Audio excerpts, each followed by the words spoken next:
ওয়াকার সাহেব সচল হয়েছে, ওনার পাংখা গজাইছে ইন্ডিয়ার সচিব নিয়ম বহির্ভূতভাবে ক্যান্টনমেন্টে যাইয়া যখন দেখা করছে তারপর থেকে গত বুধবার সে খালেদা জিয়ার সাথে গেছে দেখা করতে। আমি যে প্রথম থেকে বলে আসতেছি যে এই ওয়াকার এটা ইন্ডিয়ান মাল, যখন বলেছি সিসির মতো একটা প্রো ইন্ডিয়ান সরকার বসাইতে চায় তখন সবাই আরে রে রে করে উঠছিল, এমন ভাব সবাই তখন ওয়াকার লীগ হয়ে উঠছিল, নতুন জাতির পিতা হয়ে উঠছিল ওয়াকার। এখন বুঝেছেন তো উঠতে কি কই বান্দা আছে, যারা তখন শিক্ষর মারিছিলেন আপনারা জবাব দিবেন ইন্ডিয়ান ফরেন সেক্রেটারির সাথে কিসের ইটিস পিটিস, তার জবাব আছে নাই।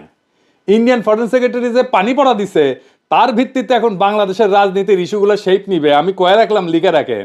এরই একটা অ্যাসাইনমেন্ট হইতে পারে খালেদা জিয়ার সাথে দেখা করা, ওনারে কিছু বোঝানোর চেষ্টা করা। কি কি পানি পড়া দিচ্ছে ইন্ডিয়ান ফরেন সেক্রেটারি ওয়াকার রে, আসেন সেটা একটু বুঝে দেখি। কি দিছে এটা বলা মুশকিল, এটা ওয়াকার আর পররাষ্ট্র সচিব বিক্রম মিশ্র জানে, তবে আমরা অনুমান করতে পারি। এক নাম্বার, নতুন কোন রাজনৈতিক শক্তি যেন উত্থিত না হয়, কারণ সেই নতুন রাজনৈতিক শক্তি হবে ইন্ডিয়া বিরোধী। দুই নাম্বার, আওয়ামী লীগকে যেন রাজনীতি করতে দেওয়া হয়। তিন নাম্বার, জামাতকে যেন কোনো স্পেস না দেওয়া হয়। চার নাম্বার, এইসব কিছুর জন্য যেন ৭২-এর সংবিধান সমুন্নত থাকে। ৫ নাম্বার, নির্বাচন যেন দ্রুত হয়। নির্বাচন দ্রুত না হইলে বিএনপির খবর আছে ধানের শিশার কেউ চিনবে না, চিনবে নাকি টেম্পু স্ট্যান্ড। যাই হোক, এমনিতে বিএনপি আমার উপরে বিলা, আরো বিলা হোক সেটা চাই না। তাইলে যা যা ঘটতেছে রাজনৈতিক মহলে সেই সব এই লাইন বরাবর না। এবার বুঝেছেন তো কার্তিকি কই বান্দা, ইন্ডিয়া মারিচ্ছে উটি থেকে আর লাশ পড়িচ্ছে ইটি। ওয়াগার সাহেব ক্যাঙ্কা জাতির ত্রাণ করতে, এবার বুঝেছেন তো, বুঝছাও। এইবার আসেন সংবিধান নিয়ে আলাপ করি। ৭২-এর সংবিধানের মধ্যে কি পাইছে বিএনপি, এটা রাখাই লাগবি। একটা রিল দেখেছিলাম ফেসবুকে, দেখি গুটাইতে গুটাইতে যে মায়ের কাছে এক পোলা এক মাইয়া নিয়ে আসছে, তো কইছে যে এটা আমার বউ, তো মা কইছে কি আছে এর মধ্যে, তো পোলা কয় ওর মধ্যে তো নাতি আছে। দেখেন। ওমা, মা, হ্যাঁ, বলছি আমি বিয়ে করেছি, এইটা তোমার বৌমা। এই মেয়ে হবে আমার বাড়ির বউ? কি আছে এই মেয়ের মধ্যে? ওর মধ্যে তোমার নাতি আছে। ইনকা ওই ৭২-এর সংবিধানের মধ্যে কি আছে দেখি, কোন ভালোবাসায় বিএনপি কি ঢুকাইছে এর মধ্যে, হাঙ্গারে দেখা দরকার, তাই না? আসেন দেখি। বিএনপি ৭২-এর সংবিধান থাকুক এটা তো চায়, তাই না? তো মির্জা আব্বাস কইছে যে ওনার নাকি কষ্ট লাগে এই সংবিধানকে যখন বাদ দেওয়া লাগে। শহীদের রক্তের দিয়ে লেখা যে সংবিধান, সেই সংবিধানকে যখন কবর দেওয়ার কথা বলা হয় তখন কিন্তু আমাদের কষ্ট লাগে। তো মানে দেখি আব্বাস ভাই, উনি আবার কইছে কি, আমি পড়ে দেখলাম অনেক মন দিয়া, ভুল কইছে নাকি? কইছে যে আমি ৭২ সালের সংবিধানের সমর্থক নই, আমি ৭১ সালের সংবিধানের মুক্তিযুদ্ধের রক্তের সমর্থক। মানে কি, বাংলাটাও তো ঠিক মতো খুব ব্যাপারের নাই। মানে কি আব্বাস ভাই, ৭১ সালের সংবিধান কোনটা? আওলায় গেলে হবে, এখন ক্ষমতা নাই যেতে যেতে। আর কইছে যে মুক্তিযুদ্ধ হয়েছিল বলে এই সংবিধান, ওই সংবিধানে যদি খারাপ কিছু থাকে নিশ্চয়ই সেটা বাতিলযোগ্য। ওই সংবিধানে যদি খারাপ কিছু থাকে নিশ্চয়ই সেটা বাতিলযোগ্য। তো আব্বাস ভাই, কি খারাপ জিনিস আছে সংবিধানে? আপনি তো কইছেন যদি থাকে, তাহলে কি খারাপ জিনিস আছে সেটা বলেন, কি বাতিল করবেন সেটা বলেন। আমরা তো মনে করি এক মন সংবিধান, দুধের মধ্যে এক ফোঁটা সোনা পড়েছে, পুরাটাই নষ্ট। তা আপনি বাদ দিবেন কি? পুরাটাই তো নষ্ট। একটা রাজনৈতিক দল হিসেবে আপনাদের তো বলতে হবে সংবিধানে খারাপ কি আছে। বলছেন কখনো? বলেন নাই। ওইটুকু কাজ তো করবেন না। ওই কাজ করার না আছে হ্যাডম, না আছে ইচ্ছা। সংবিধান সম্পর্কে আপনাদের ক্রিটিক্যাল পজিশন কি? নাই তো। তাই আপনারা এটা বদলাবেন না। অবশ্য ক্ষমতা গেলে বদলানোর মতো সংখ্যাগরিষ্ঠতা আপনাদের থাকবে না, লিখে রাখেন, কয়ে দিলাম আজকে। না না, আমাদের বদ্ধ না আর কি, আপনারা প্রত্যেকদিন নিশ্চিত করিচ্ছেন যে আপনাদের ভোট কমে। আপনাদের ভোটের মুরগি আপনি লেজে কাটবেন না গলায় কাটবেন সেটা আপনাদের ব্যাপার, কিন্তু আপনাদের বলতে হবে আপনারা কি বদলাবেন সংবিধানের। না বললে নির্বাচনে যাইতে পারবেন না। নির্বাচনে যাইয়া দেখেন কোন কিসিমের সমালোচনা শুনেন আমাদের কাছ থেকে টের পাইবেন, তখন ভাইবেন না আপনাদের ভোট দেওয়ার জন্য বসে আছে সবাই। না, ওই দিন বাগে খাইছে। কেন আপনাদের ভোট ব্যাংক বাগে খাইতেছে সেটা আমি আলাপ করবনি, দেখাই দিমুনি কেন আপনার ভোট ব্যাংক বাগে খাইতেছে। খুব মনে করেন যে মার্কা দেখে চাপ্পা দিবে, ওই দিন গেছে। আজ আমার আলাপ শুধু সংবিধান নিয়ে। আবার রিজি ভাই কইছে যে সংবিধান বাতিল মানে নাকি মুক্তিযুদ্ধকে অস্বীকার করা। উনি কাইন্দে শেষ মুজিবের ছবি কেন নামানো হয়েছে দেখেন। শেখ মুজিবের ছবি নামানোটা উচিত হয়নি। খন্দকার মোস্তাক নামিয়েছিলেন, জিয়াউর রহমান তুলেছিলেন। ইতিহাস আপনার নির্ধারণ করবে, বিচার করবে। তো সেই বিচারের ভার থাকলো, জনগণ বিচার করবে। কিন্তু আমাদের জাতীয় জীবনের, জাতীয় ইতিহাসের আন্দোলনে যার যতটুকু অবদান সেটা স্বীকার করা হোক। আমরা আওয়ামী লীগের মতো সংকীর্ণ নই, আমরা ছোট মনের প্রচার দেব না। এই জন্যই বলছি শেখ মুজিবের ছবি নামানোটা উচিত হয়নি। তো বাঘের পিছে যেমন ফেউ থাকে না, তেমনি বাংলাদেশের সরকারি দলের পিছে একটা গৃহপালিত বিরোধী দল থাকে। এটা এরশাদ শুরু করেছিল। এরশাদের ছিল আসাম রব, হাসিনার ছিল জাতীয় পার্টি, আর ক্ষমতায় যাইতে না যাইতে গৃহপালিত বিরোধী দল ইলেক্ট করে ফেলছে ওই বিএনপি, নূর সাকি এদেরকে দিয়া। এদের নমিনেশন আগেই কনফার্ম করেছে। দেখেন, নিজের দলের নমিনেশনের খবর নাই, ওই জোট সঙ্গীর নমিনেশন কনফার্ম করেছে 6 নেতার। হ্যাঁ, তো এই গৃহপালিত বিরোধী দলের এক নেতা নূর অলরেডি আওয়াজ দিতেছে তারা 72-এর সংবিধান বাতিল চায় না। বাকিরাও কবে একটু ওয়েট করেন, এই 6 ক্যান্ডিডেটের জামানত বাজেয়াপ্ত হওয়ার চান্স আছে কলে। আমি কয়ে দিলাম, এখনই কয়ে দিলাম, বুঝছাও। আর যদি বঞ্চিত ক্যান্ডিডেট, বিএনপির যদি বঞ্চিত ক্যান্ডিডেট থাকবি না, ওটি ও যদি নাগরিক কমিটি বা জামাত ক্যান্ডিডেট করে, তাহলে এই 6 জনের এমপি হওয়ার কায়েসের কলে সারা। যাই হোক, আজকে আমার আলাপ বাংলাদেশের সংবিধান নিয়ে। ওই আলাপ পরে আসলে বিএনপি সংবিধান ঠিক মতো পড়িছে আমার সন্দেহ আছে। আসেন না দেখি কি সংবিধানের মধ্যে কি আছে, কি ঢুকে রাখিছে। 1956 সালে পাকিস্তানের সংবিধানের একটা আলোচনা হইতেছিল। সেইখানে যেই সমস্ত ধারার সমালোচনা করেছিল আওয়ামী লীগ, সেগুলো 72-এর সংবিধানে ঢুকে দিছে। কেন আওয়ামী লীগ তখন সমালোচনা করেছিল কেন? কারণ ওই শাসনতন্ত্রটা তৈরি করা হয়েছিল আইয়ুব খানকে সামনে রেখে। আইয়ুব খান যেন একটা এক নায়ক হইয়া উঠতে পারে, সেটা সবকিছু ওই শাসনতন্ত্রে ছিল পাকিস্তানের। তো পরে যখন বাংলাদেশ হইলো, তখন যে থাকবে ক্ষমতায় সে যেন এক নায়ক হইয়া উঠতে পারে, সেজন্য যা যা কিছু ছিল আইয়ুব খান ঢুকাইছিল, সবকিছু ঢুকাইছে। পাকিস্তানের ওই শাসনতন্ত্রে যে যে ক্ষমতা দেওয়া হয়েছিল না আইয়ুব খানকে, বাংলাদেশের এই 72-এর সংবিধানে প্রধানমন্ত্রীকে সে একই রকম ক্ষমতা দেওয়া হয়েছে। আপনি তো জানেন যে এমপি ইলেকশন হয়ে আসে 300টা সিট থেকে, কিন্তু এই এমপি কি কেন স্বাধীনভাবে কোনো আলাপ করতে পারে, সিদ্ধান্ত নিতে পারে, মতামত দিতে পারে না? দলের ডিসিশনের বাইরে গেলে সদস্যপদ বাতিল হয়ে যায়। মানে হাসিনা যেটা চাইবে, বা সংসদের নেতা যেটা চাইবে, বা ভবিষ্যৎ দলের নেতা যেটা চাইবে, সেখানে এমপিদের ভোট দিতে হবে। তাহলে আলাদা আলাদা এমপি থেকে লাভ কি, তাই না? দলের সিদ্ধান্তের বাইরে যদি ভোটই দিতে না পারে, তাহলে আলাদা আলাদা ভোট করার তো দরকার নাই। 300 জন আলাদা লোকের তো দরকার নেই, একজন থাকলেই হয়তো, তাই না?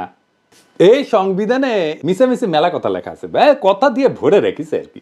লিখেছে প্রজাতন্ত্রের সকল ক্ষমতার মালিক নাকি জনগণ। বাপরে, তার মানে আমি আপনি জনগণ, তা আমি আপনি মালিক তো, তাই না? হ্যাঁ, তো লিখেছে কি? লিখেছে প্রজাতন্ত্রের সকল ক্ষমতার মালিক জনগণ। এটা দিয়া কিন্তু শেষ না, এরপরে বাক্যটা একটা সেমিকলন চিহ্ন দিয়া আবার ঘোষণা করছে যে এই ক্ষমতা কেবল সংবিধানের অধীনে ও কর্তৃত্বে কার্যকর হইবে। তাহলে প্রশ্ন যেটা স্বাভাবিকভাবে আসে সেটা হইতেছে যে সংবিধান জনগণের যে ক্ষমতা, এটা কাদের, কিভাবে প্রয়োগের দায়িত্বটা দিছে কাকে? এই ক্ষমতা কেবল সংবিধানের অধীনে ও কর্তৃত্বে কার্যকর হবে। তার মানে কি? তার মানে এই ক্ষমতাটা প্রয়োগের দায়িত্ব কারে দিছে, বুঝছেন? এই ক্ষমতা প্রয়োগের মালিক হইতেছে প্রধানমন্ত্রী। আপনি মালিক, কিন্তু প্রয়োগ করবে প্রধানমন্ত্রী। মানে বুঝেছেন তো, মালিক আপনি, কিন্তু মালিকের ক্ষমতা প্রধানমন্ত্রী। তো এই কাগজের মালিক হওয়া কাম কি, লাভ কি? বাড়ির মালিক আপনি, কিন্তু এই বাড়ির থেকে পাশের বাড়ির মুখলেস, তো এই বাড়ি থেকে আপনার লাভ কি? ভোট দেওয়ার অধিকার ছাড়া ক্ষমতা প্রয়োগের কোনো বিধান এই সংবিধানে কোথাও আপনি খুঁজে পাবেন না। তাও এই সামান্য অধিকারটাও কেড়ে নেওয়া হয়। তার ফলে সংবিধানে যাই লেখা থাকুক, মালিক বলুক যাই করুক, জনগণ আখেরে দাস হইয়া যায় রাজনৈতিক দলের। এবার আসেন রাষ্ট্রপতির ভূমিকা নিয়ে কথা বলি। সংবিধানে যে রাষ্ট্রপতি বিষয়ক অনুচ্ছেদ আছে না, ওইখানে বলা আছে যে কেবল প্রধানমন্ত্রী নিয়োগের ক্ষেত্র ব্যতীত রাষ্ট্রপতি অন্য সকল দায়িত্ব পালনে প্রধানমন্ত্রীর পরামর্শ অনুযায়ী কার্য করিবেন। তবে শর্ত থাকে যে প্রধানমন্ত্রী রাষ্ট্রপতিকে আদৌ কোনো পরামর্শ দান করিয়াছেন কিনা, এবং করিয়া থাকলে কি পরামর্শ দান করিয়াছেন, কোনো আদালত সেই সম্পর্কে কোনো প্রশ্নের তদন্ত করিতে পারিবে না। অর্থাৎ সংবিধান রাষ্ট্রপতিকে যে সব ক্ষমতা দিছে বলে মনে করা হইতেছে, তার কোনোটাই আসলে তার নাই, বুহা। সবই প্রধানমন্ত্রী পরামর্শ অনুযায়ী প্রয়োগ করতে বাধ্য। তা প্রধানমন্ত্রী পরামর্শ ছাড়া যদি প্রয়োগ করতে না পারে, তাহলে রাষ্ট্রপতি থেকে লাভ কি কল বলেন তো? বিচারপতি, নির্বাচন কমিশনের নিয়োগ, সকল সাংবিধানিক পদের নিয়োগ দান, দণ্ডপ্রাপ্ত আসামির দণ্ড মওকুফ, কোনো কিছুই প্রধানমন্ত্রী পরামর্শ ব্যতীত করার ক্ষমতা সংবিধান রাষ্ট্রপতিকে দেয়নি। আবার সংবিধান পড়লে মনে হইতে পারে যে রাষ্ট্রপতি প্রতিরক্ষা বাহিনীর সর্বাধিনায়ক, সে বিচারপতি নিয়োগ করে, অ্যাটর্নি জেনারেল নিয়োগ করে, নির্বাচন কমিশন মহা হিসাব নিরীক্ষক নিয়োগ করে। কিন্তু আগের অনুচ্ছেদটা যদি দেখেন না, তাইলে এই সমস্ত ক্ষমতা আসলে দেখা যাচ্ছে যে দৃশ্যত রাষ্ট্রপতির, কিন্তু প্রকৃতপক্ষে এটা প্রধানমন্ত্রীর আন্ডারে। রাষ্ট্রপতি প্রধানমন্ত্রীর আন্ডারে চাকরি করা এক ভালসুন, যার নিজের কোনো ক্ষমতা নাই, চাঁদের মতো আর কি, নিজের কোনো আলো নাই। প্রধানমন্ত্রী সূর্যের আলোতে সে আলোকিত।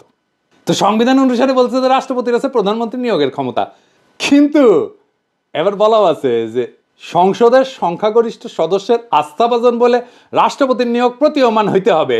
তার মানে রাষ্ট্রপতি তাকেই প্রধানমন্ত্রী নিয়োগ করবে যে সংসদের সংখ্যাগরিষ্ঠ। তার মানে তার রাষ্ট্রপতির তো আসলে কোনো ক্ষমতা নাই। প্রকৃত অর্থে প্রধানমন্ত্রী নিয়োগের ক্ষমতাও তার না। এটা হলো সংখ্যাগরিষ্ঠ সংসদ সদস্যের ক্ষমতা। তারপরে প্রধানমন্ত্রী তো প্রজাতন্ত্রের নির্বাহী ক্ষমতার অধিকারী করছেই, মন্ত্রী নিয়োগ করা, বরখাস্তের এখতিয়ার সংবিধানে প্রধানমন্ত্রীকে দিছে। বাংলাদেশের সংবিধানে প্রধানমন্ত্রীকে যে ক্ষমতা দেওয়া হয়েছে, প্রাচীনকালের সম্রাটদের ওই ক্ষমতা ছিল না।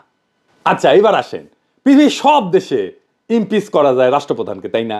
সংবিধান অনুসারে প্রধানমন্ত্রীকে কি ইমপিচ করা যায়? প্রধানমন্ত্রীর বিরুদ্ধে যদি কোনো অভিযোগ ওঠে, তাহলে তদন্ত করবে কে? এটাও কি রাষ্ট্রপতিকে প্রধানমন্ত্রীর সাথে পরামর্শ করে করতে হবে? প্রধান বিচারপতির বিরুদ্ধে যদি কোনো অভিযোগ ওঠে, তাহলে সেটা তদন্ত করার অধিকারী বা কে? কেমন করে করবে? প্রধানমন্ত্রী রাষ্ট্রীয় পররাষ্ট্র বিষয়ে রাষ্ট্রপতিকে অবহিত করবেন, ঠিক আছে, কিন্তু অবহিত হয়ে থাকে কি যথেষ্ট? যদি প্রধানমন্ত্রী কোনো রাষ্ট্রীয় কর্মকাণ্ড বা পররাষ্ট্র সম্পর্ক নির্ণয়, রাষ্ট্রীয় নিরাপত্তা, দেশের স্বাধীনতা, সার্বভৌমত্ব কিংবা বাংলাদেশের সংবিধানের সঙ্গে অসঙ্গতিপূর্ণ হয়, তাহলে তার বিচারটা করবে কে? এই বিচারের সুযোগ আমাদের সংবিধানে নাই। এইভাবেই সংবিধান প্রধানমন্ত্রীর স্বেচ্ছাচারিতার সুযোগ করে দেওয়া হয়েছে। এই সংবিধানের মধ্যে লুকায় আছে ফ্যাসিবাদের বীজ, এই সংবিধানের মধ্যে লুকায় আছে স্বৈরাচারের বীজ। ওই যে বলছি না, এর মধ্যে কি আছে? এইটাই আছে, ওইটাই বিএনপির পছন্দ। ও বিএনপি ওই আর একটা স্বৈরাচার হয়ে উঠতে চায়।